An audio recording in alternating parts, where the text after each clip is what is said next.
Bread വെച്ചിട്ട് നല്ല അടിപൊളി ഒരു 4 മണി പലഹാരം ഉണ്ടാക്കിയാലോ?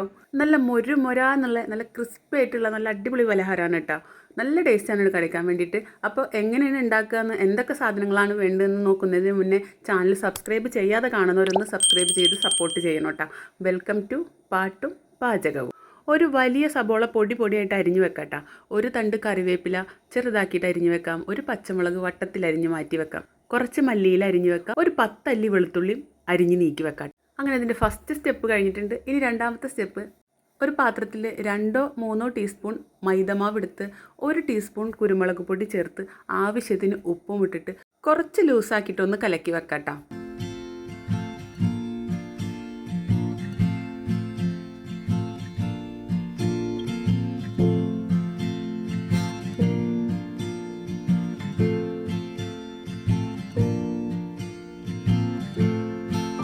ഇനി അടുത്തത് എന്താ വേണ്ടതെന്ന് വെച്ചാൽ കുറച്ച് ബ്രെഡ് പൊടിച്ചെടുക്കാം. നമുക്കിതൊന്ന് കോട്ടിങ് കൊടുക്കാൻ വേണ്ടിയിട്ടാണ് കേട്ടോ. ഒരു വലിയ ഉരുളൻകിഴങ്ങ് ഒന്ന് ഉപ്പിട്ടിട്ട് പുഴുങ്ങി പൊടിച്ച് മാറ്റി വെച്ച് ഒരു 4 സ്ലൈസ് ബ്രെഡും കൂടി എടുത്ത് വെച്ചാൽ നമ്മൾ ഇൻഗ്രീഡിയൻസ് റെഡിയാക്കലൊക്കെ കഴിഞ്ഞ് ഇനി നമുക്ക് പാചകം തുടങ്ങാം കേട്ടോ.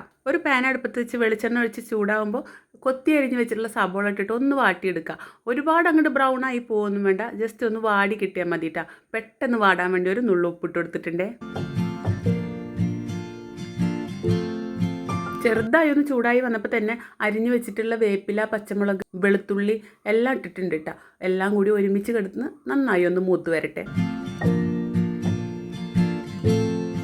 സബോള ചെറുതായി ഒന്ന് മൂത്ത് വന്നപ്പോൾ 1/2 ടീസ്പൂൺ മഞ്ഞൾപ്പൊടിയും 1/2 ടീസ്പൂൺ മുളക് പൊടി, അതുപോലെ 1/2 ടീസ്പൂൺ തന്നെ കുരുമുളക് പൊടിയും, ഒരു 1/2 ടീസ്പൂൺ ഗരം മസാലപ്പൊടി ഇട്ടിട്ട് നന്നായി ഇളക്കി യോജിപ്പിക്കുന്നുണ്ട് കേട്ടോ. അതിന് ശേഷം നമുക്ക് പുഴുങ്ങി ഉടച്ച് വെച്ചിട്ടുള്ള ഉരുളക്കിഴങ്ങ് ഇട്ടിട്ട് നന്നായി ഇളക്കി യോജിപ്പിച്ചതിന് ശേഷം മല്ലിയില ഇട്ട് കൊടുക്കാം കേട്ടോ.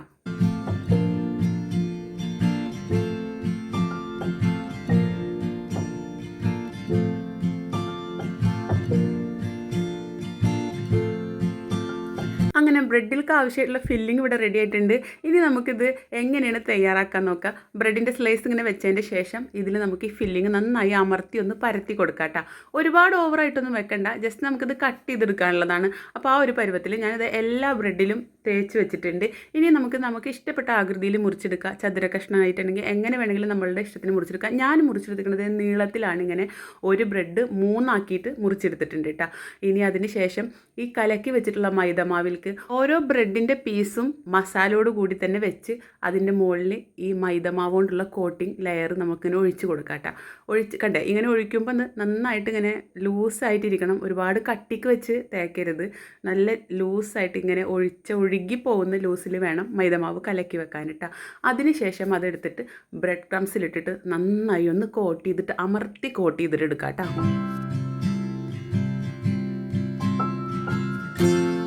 അങ്ങനെ നമ്മൾ എല്ലാ ബ്രെഡും ഇതുപോലെ കോട്ടിങ്ങൊക്കെ കൊടുത്ത് വെച്ചിട്ടുണ്ട്. ഇനി നമുക്കിത് പൊരിച്ച് കോരാട്ടോ. പാൻ വെച്ച് ചൂടായപ്പോൾ ഓയിൽ നന്നായി ഒന്ന് ചൂടായതിന് ശേഷം നമുക്ക് ഓരോ പീസായിട്ട് ഇട്ടിട്ട് പൊരിച്ച് കോരാം.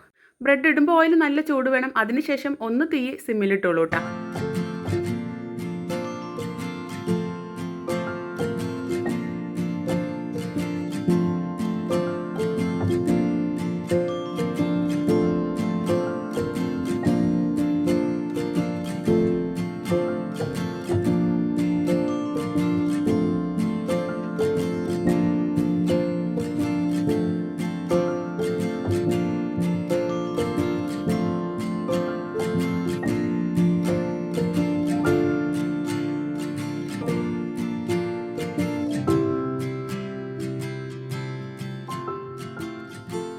നല്ല ഗോൾഡൻ ബ്രൗൺ കളറാകുമ്പോൾ നമുക്ക് കോരി മാറ്റാം.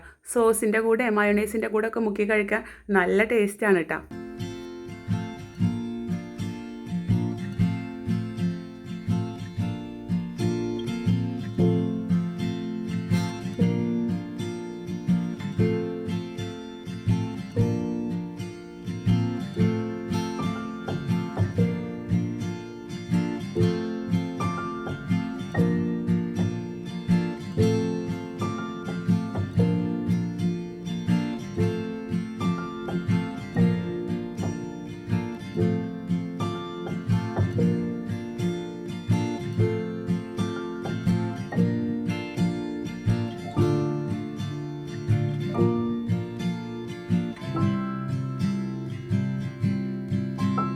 അങ്ങനെ നമ്മുടെ ക്രിസ്പി ബ്രെഡ് ബോക്സ് ഇവിടെ റെഡി ആയിട്ടുണ്ട്.